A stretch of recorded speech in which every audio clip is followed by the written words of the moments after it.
Budweiser Thoroughbred Digest. The weekly national report on thoroughbred racing is brought to you by Budweiser. Beechwood aged for that clean, crisp taste. This Bud's for you. By Thrifty Car Rental. Thrifty is a lot of car rental company for incredibly little. By Lane's End Farm, sponsor of the Thoroughbred Digest Trainer of the Month Award. And by the Naira Net, the New York Racing Association simulcasting network. And hello again, everyone. I'm Chris Lincoln with this week's recap of the top stories in races this week in thoroughbred racing. We begin with the rematch of last fall's Breeders' Cup Distaff, with the nation's top two fillies, Bayakoa beating Gorgeous here in the stretch run at Gulfstream Park. This past Sunday, the rematch at Santa Anita, and it's our Breeders' Cup feature race of the week.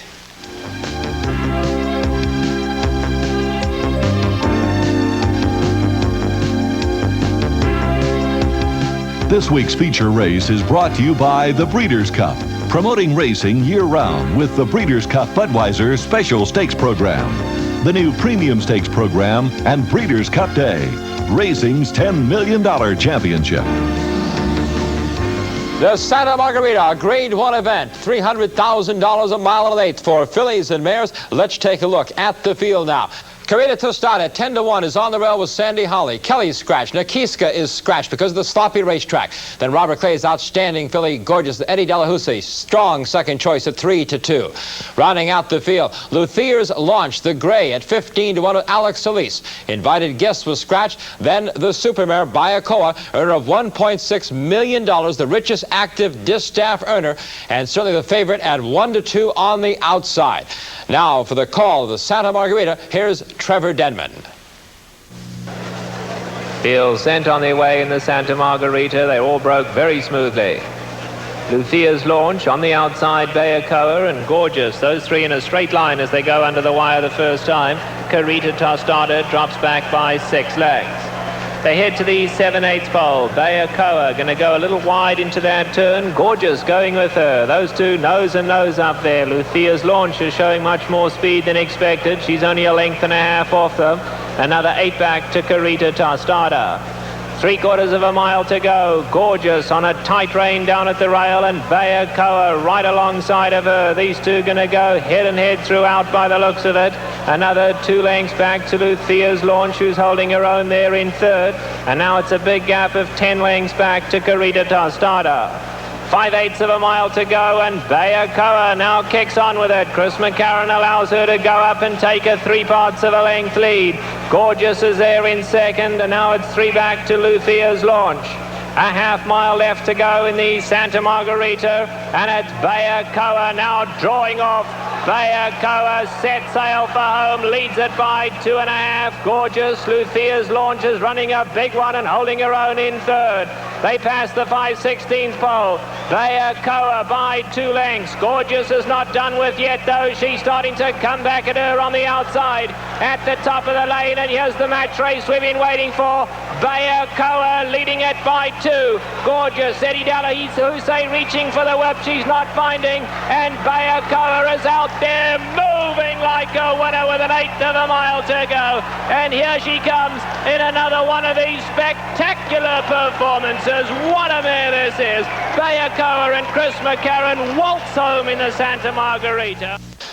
Frank and Jan Whittam's supermare, Bayakoa. My consultant's bid out of R. Lucia, the Argentine bred trained by Ron McElhenney, ridden by Chris McCarron, who described Bayakoa as the best horse he's ever ridden on and off track. McCarron, by the way, was in the iron still. Lafitte Pinkai still not ready to resume riding after his broken collarbone injury. Is expected back the next time Bayakoa returns to the track, and that could be in the big cap. Let's take another look at Bayakoa's 9th Grade 1 win, her 5th straight victory, as we go inside the daily racing form with John White and hear from Bayakoa's trainer, Ron McAnally. Well, no surprises as they headed into the clubhouse turn. It was Bayakoa and Gorgeous. Gorgeous on the inside, Bayakoa on the outside. And that was the match race everyone had been looking forward to. And then as they turned for home, Bayakoa had a clear lead, but Gorgeous was still right there breathing down her neck. The thing was, as they came through the stretch, the match race everyone had been looking forward to really turned into a mismatch this time. Bayakoa just drew away, and it was really a good performance. Ron, you were on the fence a little bit the past few days about going in here. There was talk of the Santa Anita Handicap. What was the rationale for actually going ahead full on and running today? Actually, it wasn't until this morning we made up our mind, Mike, when I saw the rain and the track was sloppy, she loves this kind of track. We've only had the opportunity to once before, since she'd been in this country, to run her on this kind of a track, and she did the same thing. She won very handily. Ron, the inevitable question, she won easy today, geared down. What about the big cap? We'll just take a day at a time, see how she comes back, and if she eats up, and I'll talk to Chris to see how impressed he was with her and what he thinks and how easily she won and so forth. They're definitely leaning towards the big cap, as Bayakoa received an automatic, by the way, eligibility for the big cap by winning the Santa Margarita, her second straight win in that stakes. When we come back, we'll be visiting one of the nation's top riders, Julie Crone, to get an update on her rehabilitation and also preview California's new thoroughbred sales facility, Barrett's. Stay with us on the Budweiser Thoroughbred Digest.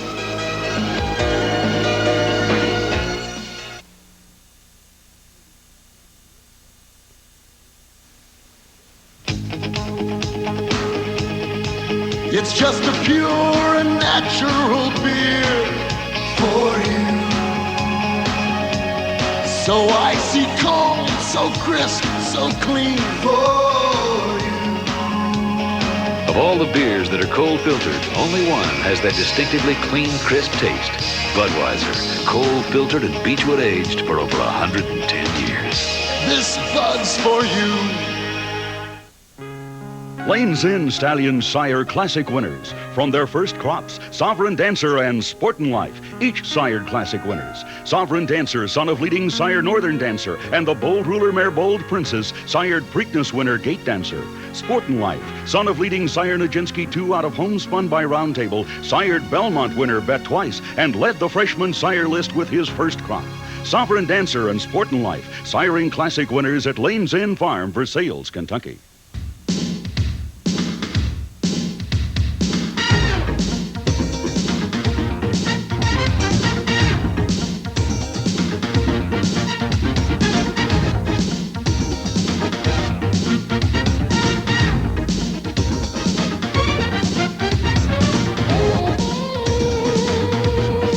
Order Moore's Beer Battered Appetizers at your favorite restaurant or bar.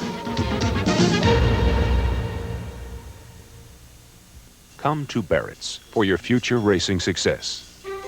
Our selection of March sale 2-year-olds is outstanding. A brand new auction facility, professional sales staff, and experienced consigners will make buying 2-year-olds in training an enjoyable experience. Join us for the official training preview, Saturday, March 3rd. Assure your future racing success. For information, contact Barrett's.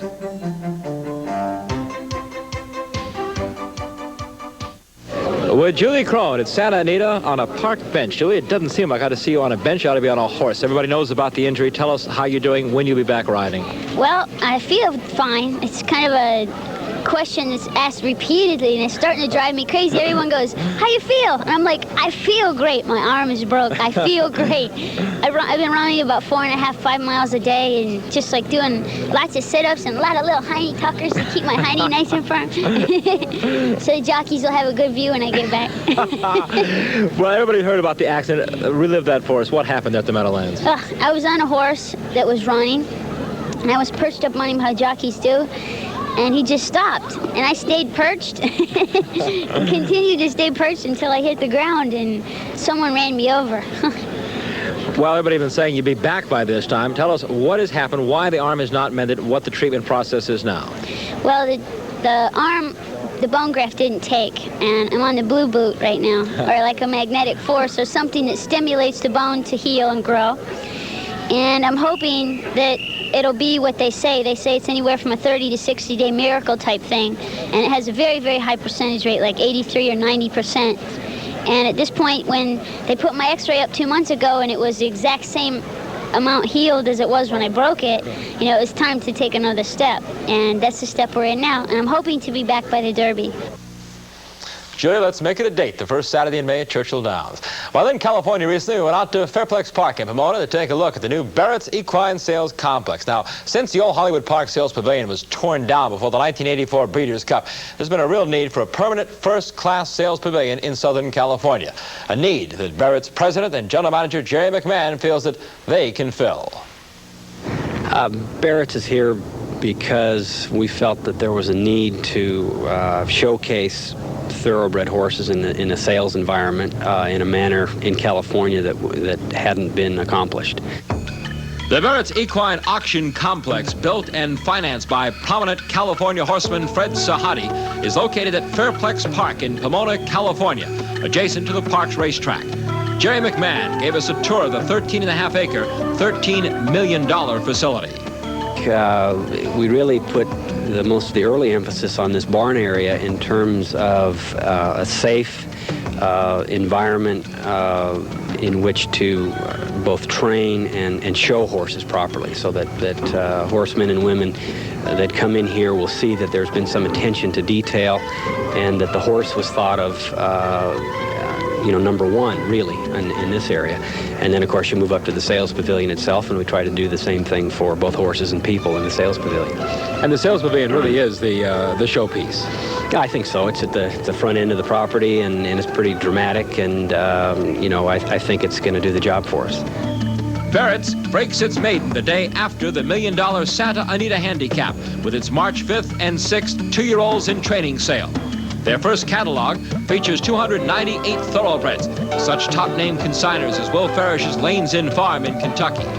Barrett's has some definite goals set for their California thoroughbred sales market. I hope that we are able to attract new people to the business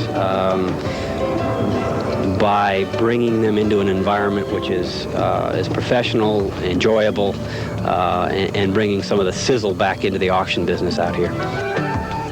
When we come back, we'll head to the racetrack for this week's recap section. Stay with us.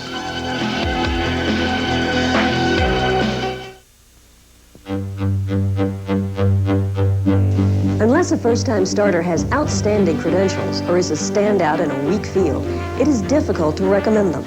They win only 20 to 25% of the time and are usually overbet. They may not be worth the risk. Learn more from the experts. Call 1-800-255-2001 for How to Win at Thoroughbred Racing, a video guide. That's 1-800-255-2001. Call now. Visa or MasterCard accepted.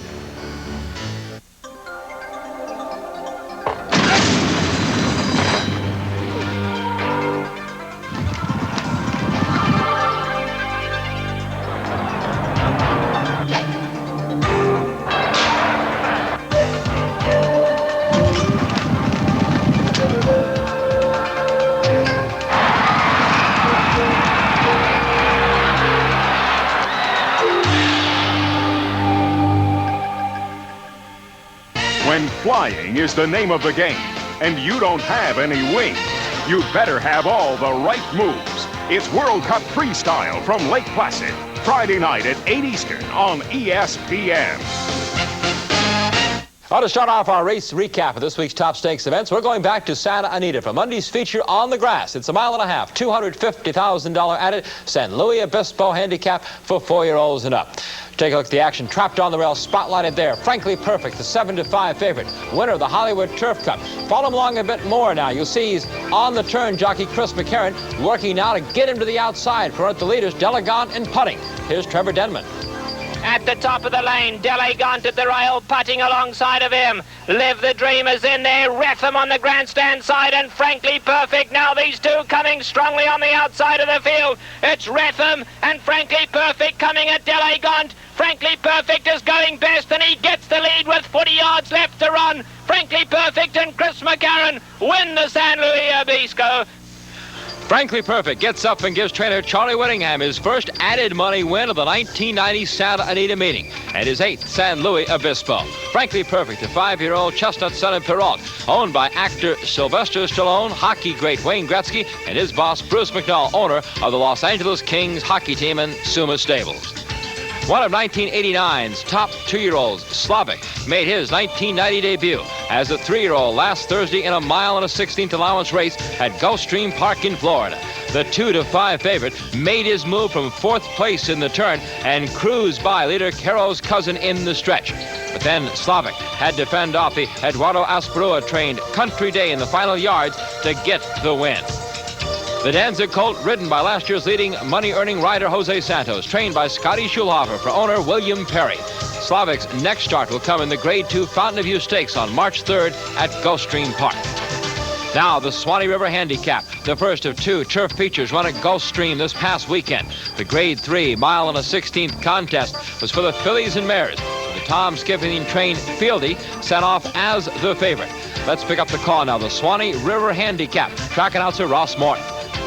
Princess Mora getting away on the front and opening up by 2. Northling is second. And from far back, here comes Fieldy with a late run. A lot of ground to make up. Here's Princess Mora. Fieldy flying on the hedge. Fieldy coming on. Princess Mora. These two at the wire. A tight finish. Princess Mora and Fieldy. Then we came back to Northling third. That big run, not quite enough for Fieldy. Beaten by a neck by Princess Mora in the Swanee River. The daughter of Big Burn out of the mare Maimora was ridden by Mike Gonzalez, trained by Jose Mendez.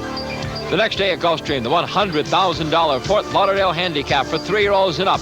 The 2 favorites, Highland Springs and Wonderkin. They last met in Gulfstream's Appleton Handicap, where Highland Springs came out the winner.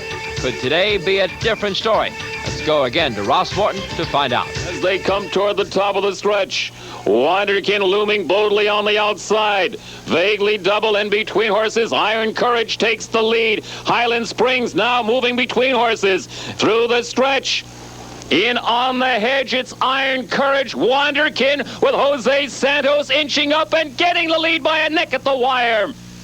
Second choice Wonderkin proved he's second to no one in the Fort Lauderdale field with a length and 3/4 win over Iron Courage. The chestnut gelding is by Dewan out of the quadrangle mare Plum's Sister, trained by Richard O'Connell. Wonderkin ridden to victory by Jose Santos. Leaving Florida, we head up to New York now. Aqueduct for Saturday's $100,000 Whirlaway Breeders' Cup at a mile and a 16th. The Whirlaway was pretty much a 2-horse race from the beginning. D. Wayne Lucas trained Richard R. on the outside. Jim Tam Stables, a Corking Limerick, is on the rail. But in deep stretch, the race decided by Corking Limerick, pulling away from Richard R. for a 3 3/4 length win in the Whirlaway. Corking Limerick is a gray colt by Relaunch out of the mare Tats Showbiz, ridden by veteran George Velasquez. 3-year-old conditioned by trainer Ted Cazares. Sunday Stakes, the Grade 3 Busher Breeders' Cup for 3-year-old fillies, was taken by a late runner in the closing yards of this race. Keep your eye on the rail as rider James Bruin in the red weaves My Girl Jenny inside of the horse in the black and yellow. Bad Gertie, and then flies up the rail to beat second-place finisher Highland Talk by a length. It was My Girl Jenny's first added money win, and $59,000 winner's share more than doubled her career earnings. Daughter of Hostage out of the Buck Pass mare Sleep On It is trained by William Terrell for owner Hugh Keith. Aqueduct finished off the holiday weekend with the 16th running of the Grade 3 mile and an 8th Stymie Handicap. You saw Wonderkin win the Fort Lauderdale earlier. Well, his trainer, Richard O'Connell, also has one in here. His stable star, Aqueduct Handicap winner, Congalore. He's in the green and yellow, dueling with King Swan for the lead. King Swan leads into the stretch by a head. Congalore comes on again on the rail. Gaining ground on the outside, it's Academic further out. Dual Elements looking for room is Silver Survivor. It's Academic on the outside, gets the lead. Congalore on the rail now second. King Swan dropping back. It's Academic leads clearly by a length and a half. And Congalore on the rail is second. It's Academic in front. It's Academic wins his first race of 1990, and in doing so, pushes his career earnings to over $980,000, closing in on the prestigious $1 million mark. The 6-year-old son of Softboat out of the Arts and Letters mare After School, trained by Luis Barrera, ridden by George Velasquez. Got one late ad for you. Just results of a mistake run at Oakland Park on Monday. The Martha Washington. Take special note of this one because Classy Irene, owned by Cal Partee, trained by Lynn Whiting there, ridden by, of course, Pat Day, won her 5th straight victory. And she's a filly to be remembered now, Classy Irene. Also, the folks at Oakland, a bit giddy over their figures to this point, and they should be. Their attendance up 32% over 89 figures, 24% mutual handle up. They've had an outstanding meet. They outdrew Santa Anita this past weekend in total attendance figures. Well, we're going to come back with a look at another top Triple Crown candidate. You're looking at Mr. Frisky as he works on an off-track at Santa Anita with, of course, an eye towards the Derby Trail. Here's the last stop on our tour. The Fountain of Youth. This one's on me.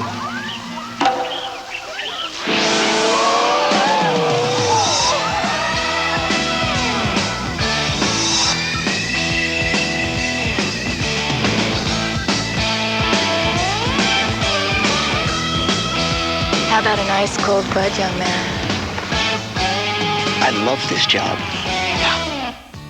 Be a winner racing in Illinois. The state's Breeders' Fund program of more than $15.6 million annually provides incentives for all owners and breeders of Illinois registered thoroughbreds. From special stallion owner bonuses and breeder awards to exclusive racing programs, including an average of 2 races daily for Illinois breds and a series of 30 lucrative stakes races.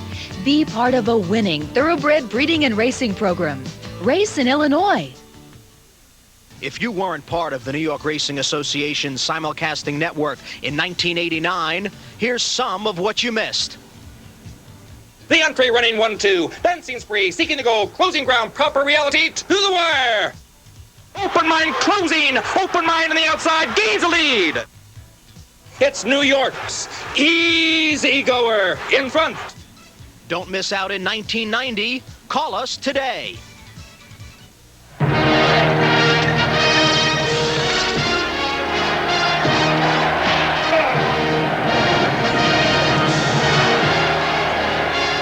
In the glory days of Rome, Caesar entertained his guests with the most spectacular sporting events in all the empire. 2,000 years later, he still does. Caesar's Palace. Relive the legend. Continuing our features on early 3-year-old Triple Crown contenders for 1990. You know, last week we had Summer Squall in the spotlight in Florida. Well, we're going to go to California now this week with a feature on Mr. Frisky from the barn of Hall of Fame trainer Laz Brera. Mike Woman takes a look at this undefeated colt. It's been 14 years since Bold Forbes carried the hopes of Puerto Rico to victory in the Kentucky Derby. Now trainer Laz Brera is hoping the new Puerto Rican wonder, Mr. Frisky, can do likewise, and in so doing, give life to a stable that's fallen on lean times. Yeah, I needed this moment horse look like Mr. Frisky because most of the good horses I got being retired and some being given to some other trainers, and I think I had to be, I needed the horse to give me a shot on the arm, and I think I got it. The most impressive thing about Mr. Frisky's 7-furlong win here on February 10th seemed to be the way he got the job done. The owner showed up the day of the race and asked me how he'd acted in the morning. I said he was real quiet, and they said that to expect a different kind of horse in the afternoon, that he gets fired up and he acts like he's going to war. And I walked out of the jock's room, and he was kicking and squealing and just full of himself, and he was like that all the way to the starting gate. He's a professional racehorse. We got lucky and drew the outside where I didn't have to really be concerned about how he broke or anything, because he wasn't going to get any dirt in his face, whether he broke bad or not. And we were content. He did break a little bit slow, and we were content to lay off of the pace a little bit, and he paced him and was just absolutely galloping behind the front horses, Tarascon, and I thought Tarascon was the horse to beat that day, and we just clocked him until the 5/16 pole, and he went on with his business. Mr. Frisky, the wonder horse from Puerto Rico, now gets the lead from Tarascon. A 16th of a mile to go. Mr. Frisky is going to keep his unbeaten record intact. Unlike Bold Forbes, who used New York's Bayshore and Wood Memorial as Derby stepping stones, Mr. Frisky will remain in California, with his next stop being the 1-mile San Rafael. I think I got a lot of race to pick up what I want to do. But I think horse not going to run too many times. He already run 14 times. That's a lot of times. And I think run the 1 mile, and then he go to the Santa Anita Derby 1 mile and 8. Mr. Frisky, 14-0, the pride of Puerto Rico. Now let's check this week's Triple Crown National Poll from Thoroughbred Racing Communications at the leaders heading towards the Kentucky Derby the first Saturday in May. A kiss? Oh, not right now. You really don't want to kiss me? Dangerous. Very dangerous. Give me a minute, honey. Don't let morning breath ruin a good morning. Get Scope. Scope has 2 powerful ingredients to kill 90% of the bacteria that cause morning breath. Didn't I hear something about a kiss? Right here. Right now. Kiss me. It is time for a kiss. Scope, the best thing first thing in the morning. Hey, you. Put that kiss right here.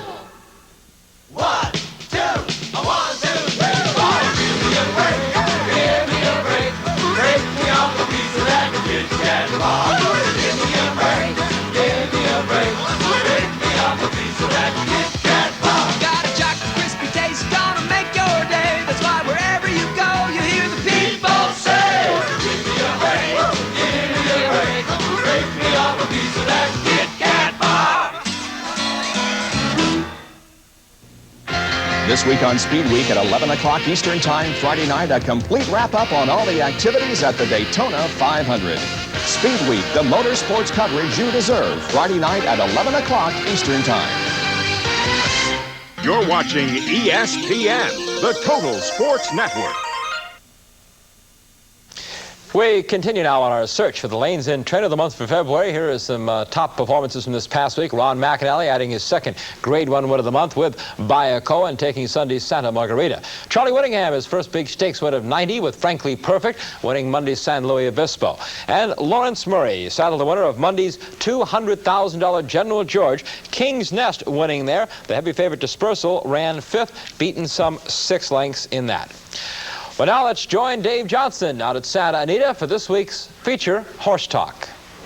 Talking horses with Cliff Goodrich, who's the president of the Los Angeles Turf Club operating Santa Anita. Cliff, Santa Anita means something for people who live in Arcadia or the Valley or the Los Angeles area.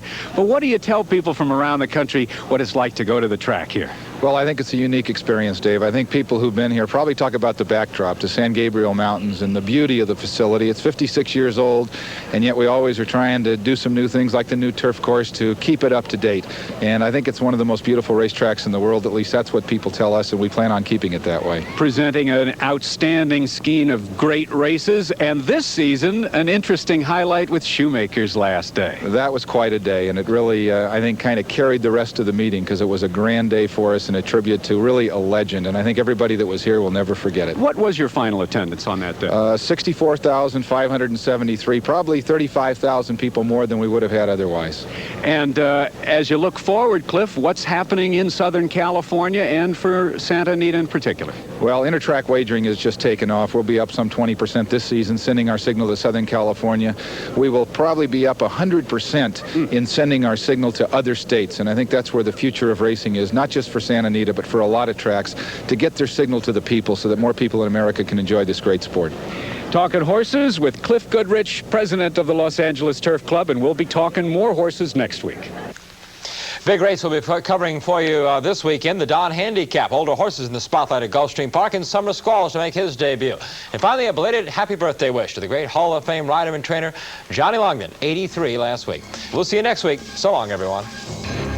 Budweiser Thoroughbred Digest, the weekly national report on thoroughbred racing, has been brought to you by Budweiser.